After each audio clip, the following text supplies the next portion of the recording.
Today, on the Tom Kearin channel, the law of assumption replaces your reality. I am your host, Tom Kearin, and this is the Tom Kearin channel in studios of Be Something Wonderful, where we help you level up and become the best version of yourself. Creators, good morning and welcome back to the Tom Kearin channel. Neville Goddard's law of assumption states this: that which you imagine, assume, affirm, and accept as true of yourself in your reality, with the feeling and conviction of already being it and already occupying that reality, must manifest as your physical experience in reality. Hear it again. The law of assumption, Neville Goddard's law of assumption states this: that which you imagine, assume, affirm, and accept as true of yourself and your reality, with the feeling and conviction of already being and occupying it, must manifest as your physical experience in reality. It's law. Wow, very powerful. And I want to state further that, remember, the law of assumption doesn't alter any one identity or reality. It replaces it. In other words, that identity or reality that you no longer are does not go away.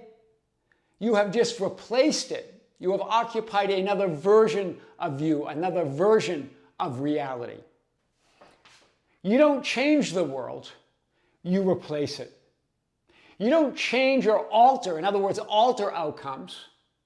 You don't face or chase reality, you choose and replace it with your desired reality. The reality and identity of you that's no longer your choice still exists as all that is and all that you are. You don't delete or get rid of anything or any part of God or all that is.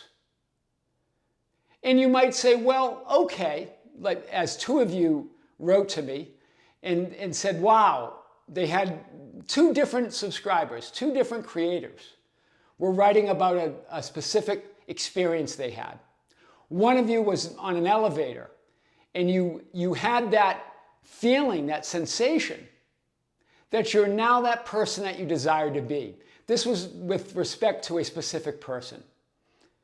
That you had a vision that your family was happy for you, that your friends were asking you advice because you were in such a beautiful, happy relationship. In that moment, you understood that, yes, I am that person now that's in a loving, happy relationship with my specific person. I am occupying that reality. And then another one of you had a very similar experience with a job opportunity. That you had this vision that you got it, that they wanted you, that you were the chosen one for this specific position. And in both these cases, you reached out. One of you reached out to your specific person. The other reached out to the employer to see, hey, did I get the job? How's my specific person? Is he reflecting that version of me? And in both cases, you said that, well, the answer on the job was still up in the air. They don't know yet. They're considering other candidates.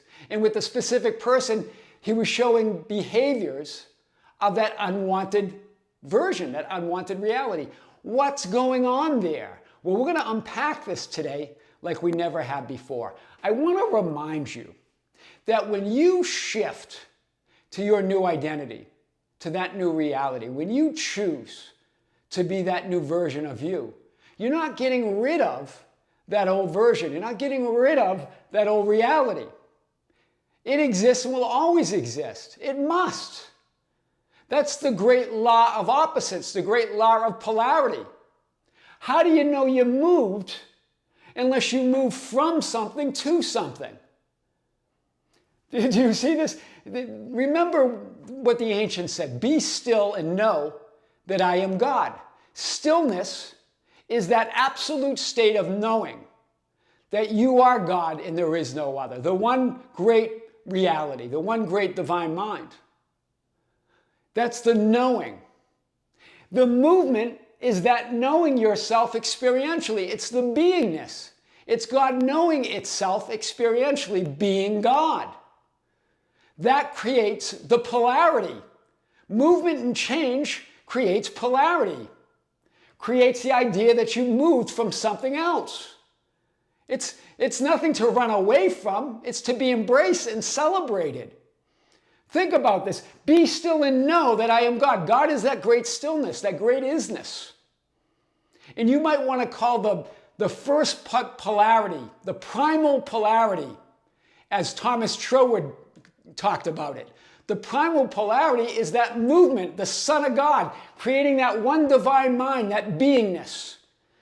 The birth of self-awareness, for you to be aware of yourself as all that is.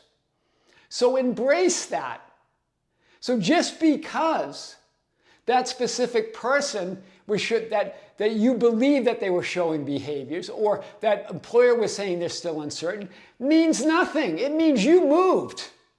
You're in your new reality. You don't have to do anything about what the employer said. You don't have to do anything with that specific person's behavior or anything, because that's not your choice. You've already chosen. Wow. We're going to really talk about this today. Remember, you choose and replace reality. You don't face or chase it. You don't try to alter it. Right? You don't change the world, you replace it. I want to show you this idea. Think of this as the reality, if you want to call it the old reality, or the reality that you no longer choose to experience, a version of you. Well, this idea of that's an idea of a script, or a timeline, or a lifeline. Now, remember, all timelines and lifelines are just ideas that exist within you. They don't exist out there. Even the idea of a script. A Course in Miracles said this, very powerful. The script is written. What does that mean? It means this script, with your specific person that behaves in that way that's not your choice, or the employer who still doesn't know, they haven't made a decision, and they're looking at other candidates, they're turning away from you. Well, that script is written. You don't change that script. It has a certain fate, a destiny, that where you don't get the job, where your specific person is not the version that you desire. It's written. The script is written, but, and so any focus on trying to change that, it doesn't keep you trapped in that script. It keeps you moving to similar scripts where the behavior is the same, because you're changing and moving realities in every moment. That's what movement is. Stillness is God, the one existence. Movement is you being God, God being God. So you're moving to a different script, but there are infinite choices, there are infinite potentials. Remember, these scripts are not physical realities that exist apart from you. They exist within you as potential. There are infinite choices. They don't exist in time and space, they exist as potential within you. Time and space is an experience that you create to experience yourself in a certain identity or reality. You thread together the frames of reality to create the story of who you are. But that all comes from the moment of you choosing who you are right now. And then you create a past that makes space-time sense to this version you have chosen. You create a future that makes space-time sense to who you choose to be now. So you don't change. In other words, when I say change, I mean try to alter a reality that has its own fate or destiny. It can't be, because all that is all that is. God wouldn't be God if you could change any part of God or reality or all that is. And you don't get rid of any reality or any identity of you. I've said this many times. It's infinity. Where would you put it? There's nowhere to put it. Infinity's infinity, right? So it's not about changing any part of that. That's what creates the great polarity that exists because now you know you're not that. Wow. Right? Stillness is just knowing. I'm all that is. I'm all realities. I could be still and know that. But the birth of self-awareness, the Son of God, the beingness of reality, was so you can know yourself experientially as God. That's what movement is. That's what change is. That's what time and space is. It's just the great polarity to move from here to there, from now to then. But you're always here and now. That's the truth of reality. You create the experience of now and then and here and there in scripts and timelines and all of that. So you might say, well then, how do you choose and replace? If it is about choosing and replacing, not facing and chasing, not changing or altering any outcome, in other words, allowing them all to be, well, how do you choose? That's the brilliance of Neville Goddard's law of assumption. You're here and now, like Moses answered God, here I am, at the center of all that is, at the center of all that you are. And then from your assumptions of who you are, consciously directing that consciousness that you are. Remember, the subconscious is subordinate to you. It's below you. It's subject to your command. It's your servant. Your assumption, your truth is your proof that you are that which you say to be. Do you see that? In that elevator, that's her proof. And again, it's not about the idea. I think one of you said that a teacher or coach said, well, you shouldn't reach out because that implies that you're not in that reality. You're trying to force things. Or you shouldn't call. It's not about that. You can do or not do whatever you want. It's not about that. That's coming from their own limited belief that you should or shouldn't do something. It's not about any of that. Do or don't do. But where is it coming from? Is it coming from the idea that I know I'm first cause? I'm source. So if I reach out, no matter what the specific person says, I know who I am now. And reality must form around that. If I reach out to that employer, I don't care what they say because I know who I am now. That's the difference. It doesn't, that stuff about go general or go specific, reach out or don't reach out, all made up from some coach or teacher's own limitations. They read it somewhere, they heard it somewhere, they carried it, they just kicked the can forward. I'm saying get rid of all those limitations. No one can tell you what to do or not do, what you can and cannot do. You are source. You are reality. But allow it to come from the knowing that you're not trying to change a script that's fixed. That's all. So when you did do that, it seemed like it was the intention to change that fate or destiny. That doesn't change. You're just choosing, and you're already that. So you choose by your assumptions. Right here, that subjective identity as the center of all that is. What we call that dark, big, dark, ugly subconscious that seems to sabotage us is actually our servant. It's actually going to do whatever we say. Because we are it. Your assumption, your truth is the proof. I love that.